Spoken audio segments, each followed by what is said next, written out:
Salah satu milestone, salah satu pilar yang baru kita akan bangun ini adalah di bisnis EV, bisnis di New Energy.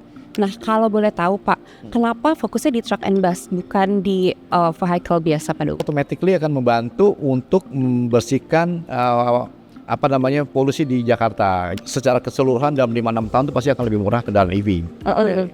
Mengeluarkan peraturan Presiden nomor 55. Oke. Nah, setelah itu, ya hidup kita jauh lebih gampang tuh. Oke.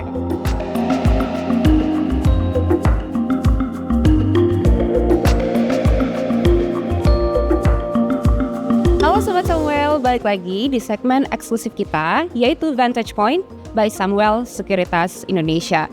Perkenalkan, saya Anissa Vishena, atau bisa panggil saya Vici.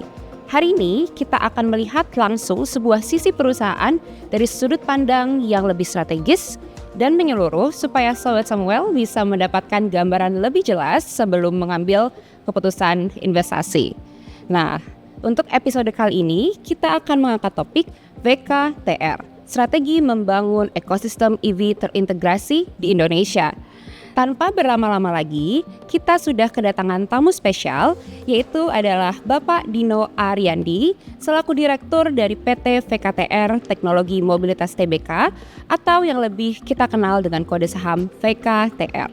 Halo Pak Dino, selamat datang di podcast Samuel. Selamat pagi. Selamat pagi, apa kabar Pak? Baik, alhamdulillah baik. Sudah ready hari ini? Siap. Oke. Nah, kita hari ini akan ngobrol-ngobrol santai supaya teman-teman Sobat Samuel di sini bisa tahu lebih tentang VKTR gitu. Nah, untuk memulai kita langsung mulai pertanyaan pertama. Nah, Bapak bisa tolong jelaskan baik profil dan model bisnis dari VKTR? Oke. Terima kasih pertanyaan utamanya. Mungkin kita teman-teman atau yang peserta semua juga tahu mengenai kita adalah bagian dari kelompok usaha Bakri. Yes. Dan kelompok usaha Bakri ini umurnya sudah 80 tahun ya. Wow. Kita mungkin punya 7 bisnis unit, ya, mulai dari tambang, kita juga ada media, kita juga ada heavy industry.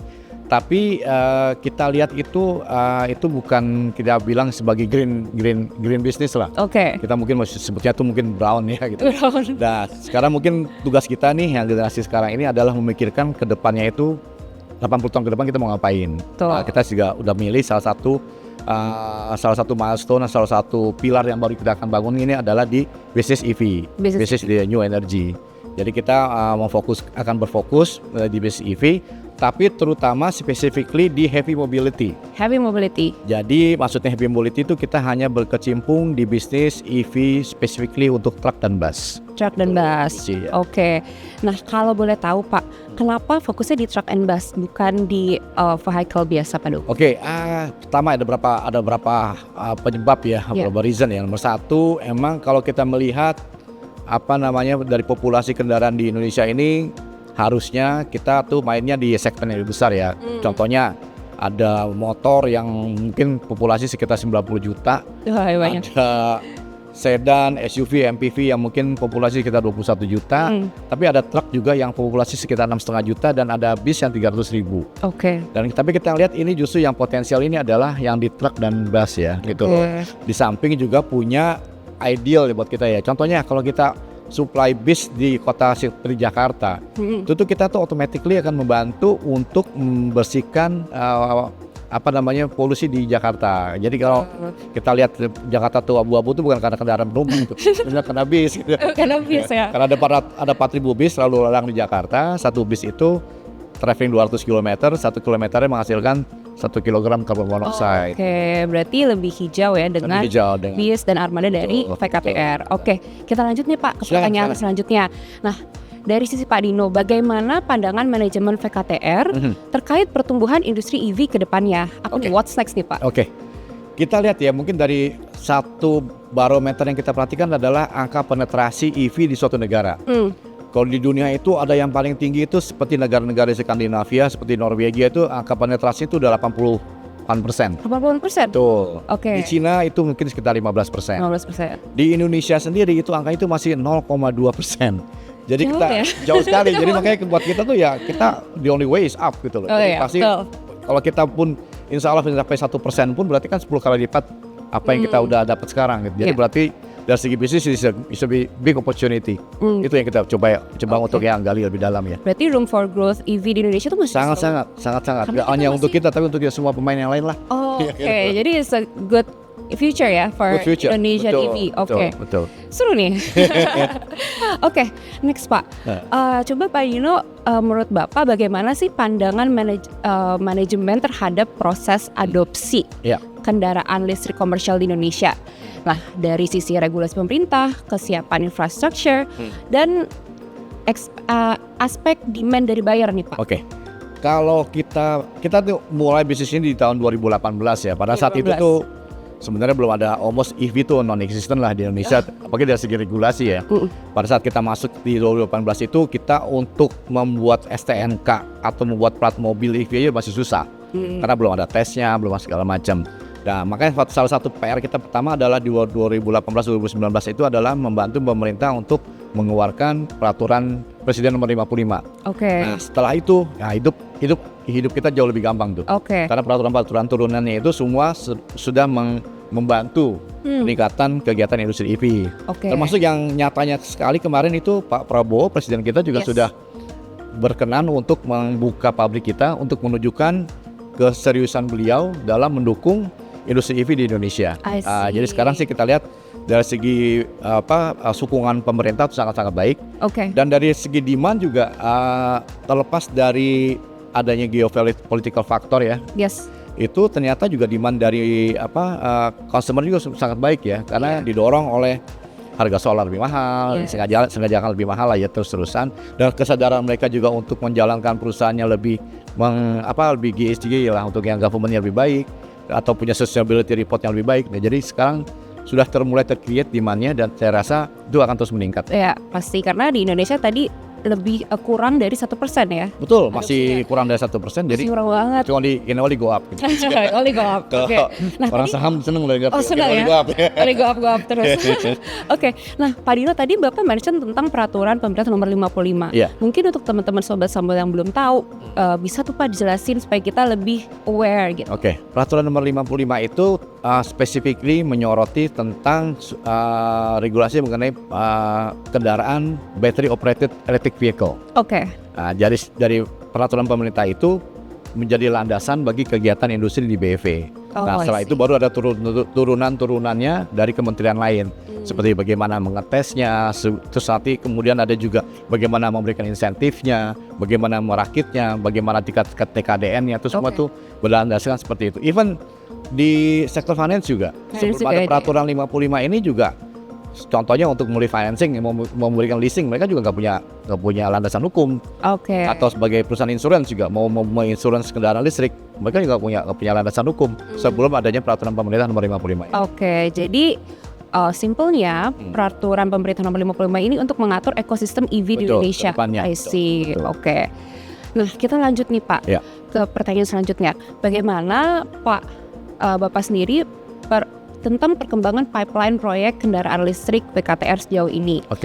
Dan seberapa besar sih kontribusinya terhadap target pendapatan ke depan? Ini kita ngomongin laba-laba pendapatan, ini seru nih Pak. Kita ini berdirinya tahun 2022 ya, practically. Terus kita kemudian go public, dan kemudian di 2024 itu kita fokus untuk mendirikan fasilitas produksi kita. Kemudian di tahun 2025 kita sibuk untuk melakukan trial, perkenalan produk, memilih produk, dan kita hopefully di tahun 2026 ini kita sudah mulai nih tinggal landas lah. Take off. Nah, sebelum 2026 ini kita masih disupport oleh satu subsidiary kita namanya Bakri Auto Parts dari segi income. Jadi mungkin income kita tuh masih lebih banyak disupport oleh Bakri Auto Parts. Tapi hopefully di tahun 2026 ini itu akan berbalik. Akan lebih banyak income datangnya dari produksi EV dari VKTR, dari Auto Parts. Jadi dan kedepannya terus pastinya semakin besar yang di industri EV-nya ini. Jadi only go up ya. Go up ya. Karena kita udah punya produk yang mumpuni, kita juga sudah mulai mempunyai customer yang menunjukkan minat, bukan hanya minat, sudah memberikan order. Dan kita yang sekarang tugas kita adalah bagaimana memfulfill order tersebut dan mendeliverikannya ya. Dan juga ada dukungan dari Bapak Presiden dengan betul. peresmian ya, menunjukkan wah kita harus mendukung lokal industri, spesially Oke. lokal industri yang bergerak di bidang green teknologi I seperti kita. see. Oke. Seru nih Pak.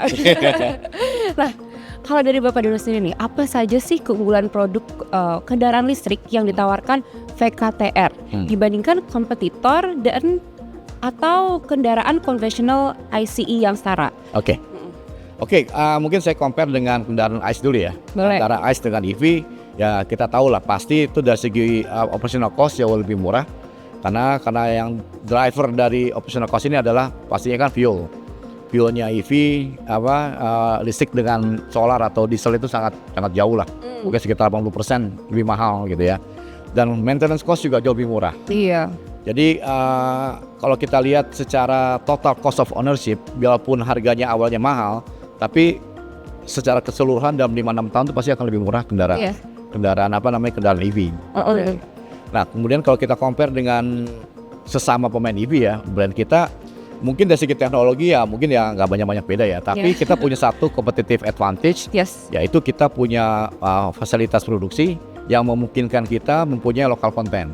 Oke, kita memenuhi syarat TKDN. Dan syarat TKDN ini adalah salah satu juga persyaratan untuk kita masuk ke pengadaan barang-barang pemerintah, contohnya seperti itu. Jadi kita bisa lebih punya preference lah dibanding kompetitor kita.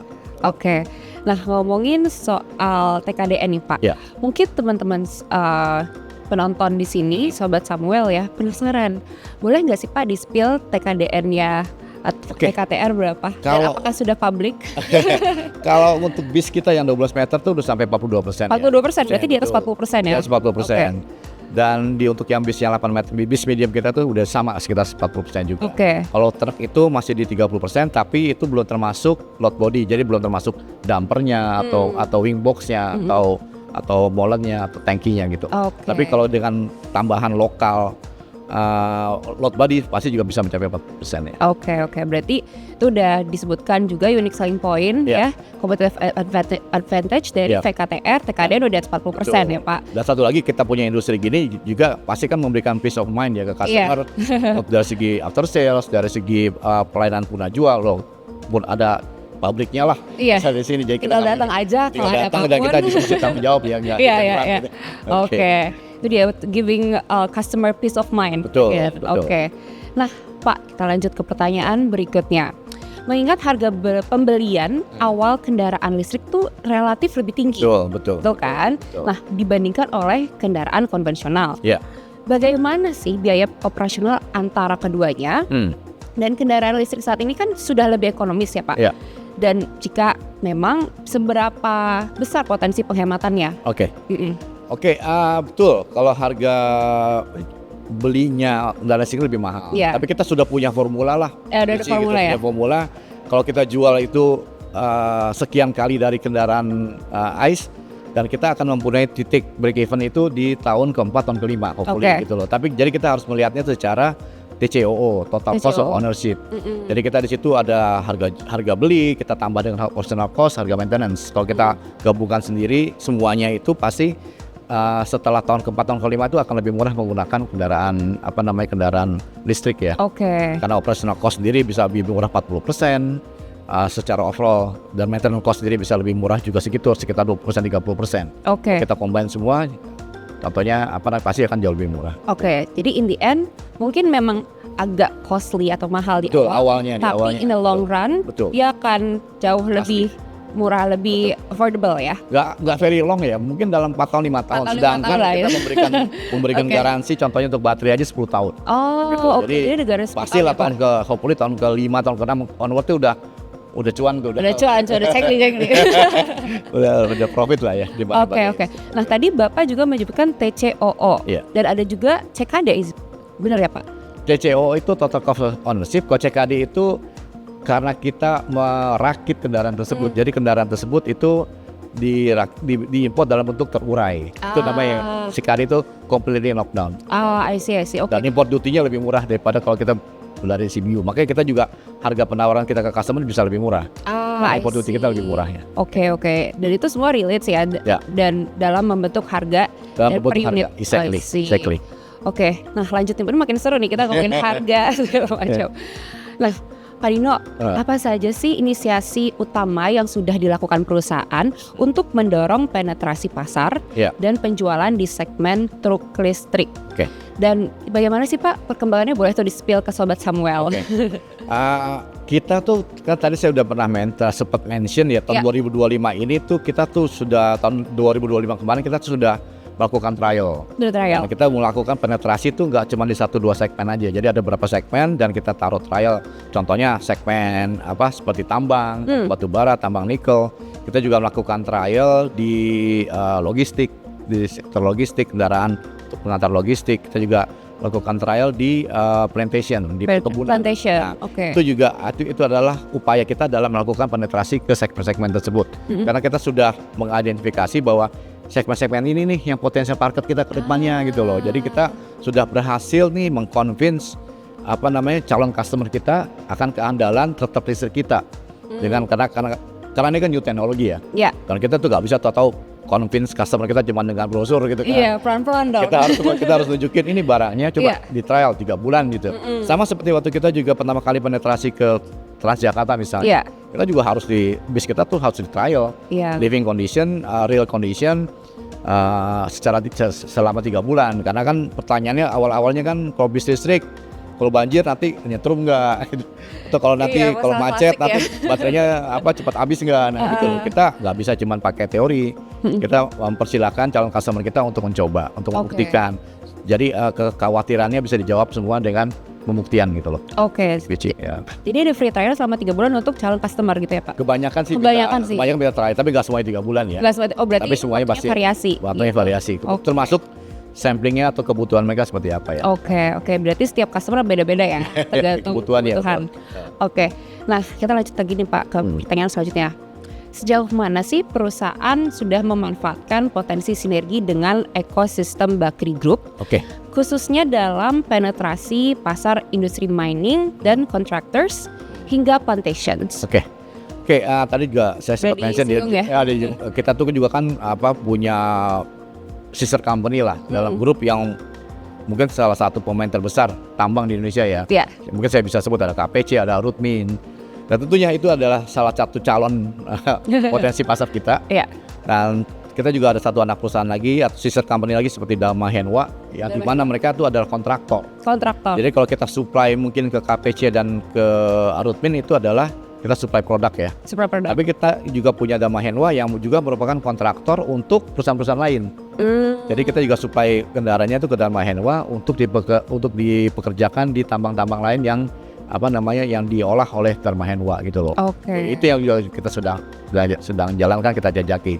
Hopefully kedepannya kita juga bisa dapat seperti internal sales lah dari memanfaatkan potensi dari grup kita sendiri, selain tentunya dari luar. Got it.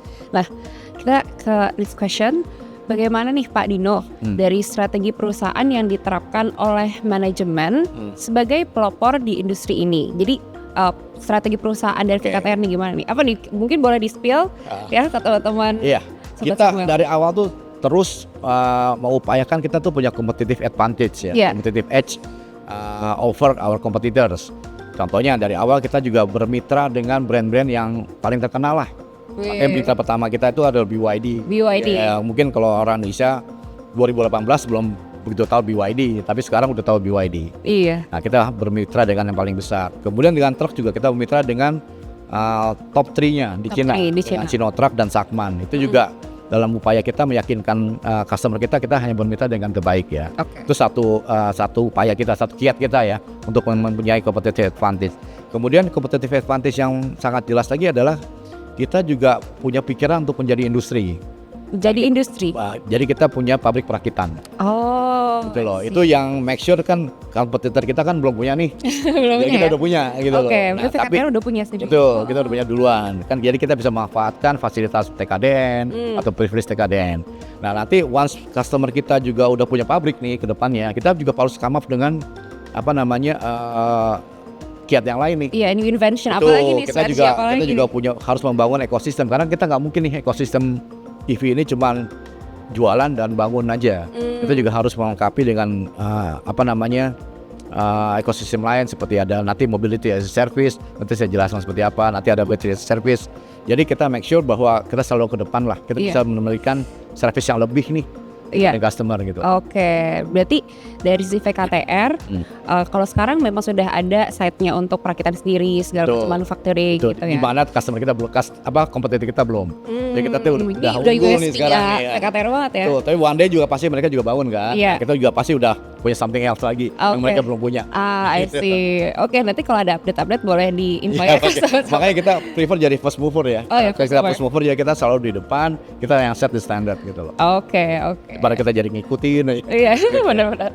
Oke, next question nih Pak. Berapa sih estimasi kebutuhan CapEx untuk mendukung ekspansi dan bagaimana sih strategi pendanaannya? Oke, kalau di tahun ini kalau nggak salah tuh sekitar 100 miliar ya. 100 miliar. Nah itu hanya untuk maintenance CapEx dan juga untuk beli seperti prototype seperti itu, dan itu pendanaannya sebenarnya banyaknya dari internal. Dari internal perusahaan sendiri. Ya. I see. Oke, berarti dari 100 miliar dari internal ya untuk CapEx dan pendanaannya. Ya. Oke. Nah, kalau dari sisi Pak Dino, bagaimana sih strategi VKTR mengelola risiko fluktuasi nilai tukar nih, mengingat sebagian komponen masih impor, karena kan sekarang USD udah 17.000 sekian ya. Betul. Makin tinggi. Gimana nih Pak? Nah ini untungnya lagi. Untungnya lagi itu kita jauh sebelum ada perang Teluk nih. Di mana orang harus beli minyak pakai yuan, kita juga beli barang-barang kita dengan yuan. Oh, dengan yuan. Ya, Oke. Karena juga kebetulan prinsipal kita seperti BYD yang lain-lain juga mereka juga nggak masalah kalau kita pakai yuan. Jadi exposure kita ke USD itu almost nggak ada. Ya, itu pun yuan juga mungkin nggak 100% expose ke itu untuk cost ya. Mungkin 50% cost itu ya terexpose dengan yuan. Jadi kita cuma pakai natural hedging aja lah. Oh, natural hedging aja ya. Natural hedging sama pakai foreign exchange management gitu. Jadi kita nggak perlu sampai suffer lah. Ada volatility di foreign exchange. Oke. Berarti kalau sekarang masih relatively aman karena memang mayoritas pakai yuan dan tidak pakai USD gitu. Betul. Alhamdulillah ya. Alhamdulillah ya, kalau kita pakai USD mungkin kita exposure terlalu besar ya. Jadi harga tuh bisa gonjang-ganjing. Itu kan juga menimbulkan instability juga di market, dan customer kita juga aduh kok harganya kayak gini. Iya, masih ngerti. Oke. Nah, next Pak. Ya. Terkait rencana right issue VKTR dalam waktu dekat nih, hot banget nih right issue. Ya. Kira-kira dana yang diperoleh akan digunakan untuk apa saja sih? Dan bagaimana aksi korporasi ini mendukung strategi pertumbuhan perusahaan ke depan? Oke. Kan tadi saya sudah mention ya bahwa sebenarnya itu kan market ini masih sangat besar nih. Iya. Kita baru mencapai 0,1%, bisa mencapai 10 kali lipat, dan kita ngelihat potensi untuk terus mendominasi market kalau kita tuh sudah in place dan kita sudah meng-create ekosistem. Yang mungkin yang satu hal yang kita juga rencananya akan gunakan sebagai right issue ini adalah membangun infrasistem yang kita sebut itu mobility as service. Karena sekarang trennya itu banyak perusahaan itu yang maunya tuh light assets kan. Mereka nggak mau punya capital expenditure, maunya mereka cuma punya OPEX. Jadi misalnya ada perusahaan tambang, mereka punya cadangan batu bara mungkin 5 juta ton. Mereka mau tuh dari 5 juta ton itu dibawa dari stockpile ke pelabuhan. Mereka nggak mau beli truk, tapi mereka bisa approach kita, angkutin dong. Nanti 1 tonnya saya bayar berapa gitu loh. Nah, kita sekarang di Vector ini kita tidak dalam posisi untuk memberikan itu kan. Tapi kalau kita punya cukup modal lah kasarnya untuk membeli barang kita sendiri, jadi ada perusahaan anak kita yang membeli perusahaan tersebut, membeli barang tersebut dan kemudian mengoperasikan di tambang itu. Jadi istilahnya tuh operational leasing, bukan financial leasing ya. Kalau financial leasing at the end kan barangnya jadi punyanya customer. Ini tetap aset kita. Kita sewain lah. Sewain ya. Betul. Itu saya rasa tuh itu salah satu cara untuk men-trigger growth yang lebih akselerasi, growth yang lebih besar lagi. Nah, kan harusnya kan akselerasi growth ini juga kan harus seimbang dengan produksi. Dan kita juga predik kalau ini jalan nih, MAS ini jalan, kita kebutuhan produksi akan meningkat dan kita juga akan menggunakan dana tersebut ya mungkin ya untuk mengembangkan peningkatan pabrik kita juga produksinya. Untuk mencukupi kebutuhan kebutuhan dari yang MAS. Berarti ada kemungkinan nanti Vector bisa disewa rather than leasing gitu ya? Ya, seperti itu. Jadi customer kita tuh tidak perlu beli produk Tidak kita, perlu beli. tapi bisa menggunakan servis kita. Fleksibel sekali ya Pak. Berarti. Seru ya, oke. Jadi nggak cuma jualan barang ya, tapi jualan jasa juga. Oke. Nah, Pak Dino, aku ada pertanyaan lagi nih. Ya, sure. Kan sekarang VKTR fokusnya di truk Ya. dan bus. Ya. Apakah ada opsi in the next future mau ke retail mobil? Dan menurut Bapak gimana tuh Pak? Oke, kalau ngelihat dari kekuatan dan Ya. pengalaman grup kita, kelompok usaha Bakri, kita tuh emang dari dulu tuh kuatnya tuh di B2B dan B2G. Oke, B2B dan B2G ya. Business to business, dan sedangkan kalau retail itu different animal tuh. Oh, it's a different game. Different game, different animal, dan itu juga penanganannya sangat beda tuh. Oke. Bahwa kita harus punya strategi sampai ke bawah, kita juga punya resource yang lebih banyak lagi, Yes. nggak cuma dari segi kapital, tapi juga dari segi human resource juga. Karena kita kan harus punya dealer, harus Yeah. punya showroom, dan harus punya marketing yang lebih masif. Nah Yeah. itu mungkin kalau sekarang nih belum terbayangkan lah. Oke. Dan kita tuh emang di grup kita tuh emang tidak ada kegiatan seperti itu. I see. Ya kita stick with what we know best lah. Oh, benar-benar. B2B dan B2G. Oke, B2B dan B2G. Jadi untuk teman-teman Sobat Samuel ya, untuk Sobat Samuel di sini yang bertanya-tanya VKTR apakah akan ada retail? Jawabannya tidak, karena memang fokusnya di B2G dan Ya, betul. B2B ya. Ya B2B dan Memang sudah forte-nya. ya portnya di situ, betul. Oke. Nah Pak, kita sudah ke sesi closing. Nah, untuk Pak Dino nih, hari ini di bagian penutup, apakah ada closing remarks terkait VKTR dan juga obrolan kita hari ini Pak? Apa yang ingin Bapak sampaikan untuk menutup diskusi bincang-bincang kita hari ini? Oke. Ya, apa yang kita usahakan ini adalah sebenarnya kan juga kan bagian dari our awareness ya, Awareness, untuk ya. our own environment gitu ya. Saya berharap teman-teman mungkin yang di sini juga mulai juga punya awareness di situ bahwa kita tinggal di satu dunia yang ini aja. Ya. Ya kalau kita tidak take care dengan baik, malah kita nggak ada tempat untuk tinggal.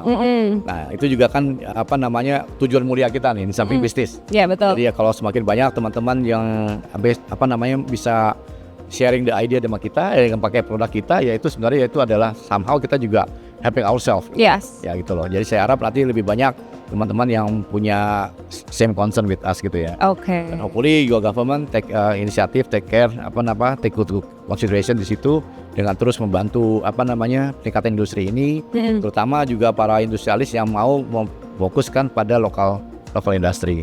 Oke. Ya kita misalnya pakai produk impor, tapi kan kalau kita ada produk lokal kenapa nggak kita bisa? Betul. Kita support produk lokal, Tuh, bangga buatan Indonesia ya. Bangga buatan Indonesia. Oke. Terima kasih banyak Sama-sama, Pak Dino atas Desi. waktunya. Ya, It's sama. been a very fruitful conversation. My pleasure. Banyak sekali insight-insight yang sangat menarik hari ini. Ya. Semoga diskusi ini bisa memberikan perspektif yang lebih jelas untuk Sobat Samuel semua. Nah, gimana Sobat Samuel? Sudah makin kenalkan dengan saham VKTR dan bagaimana perkembangan strategi bisnis ke depannya? Sebagai pengingat, seluruh pembahasan dalam podcast ini bersifat informatif dan bukan merupakan ajakan membeli atau menjual efek tertentu. Keputusan investasi tetap perlu disesuaikan dengan profil risiko dan tujuan keuangan masing-masing. Dan jangan lupa, terus percayakan portofolio investasi Anda bersama Star by Samuel Sekuritas Indonesia. Bisa langsung kalian download di App Store, Google Play, dan juga App Gallery. Saya Anissa Afisyena Vici pamit undur diri. Sampai jumpa di podcast selanjutnya. Bye!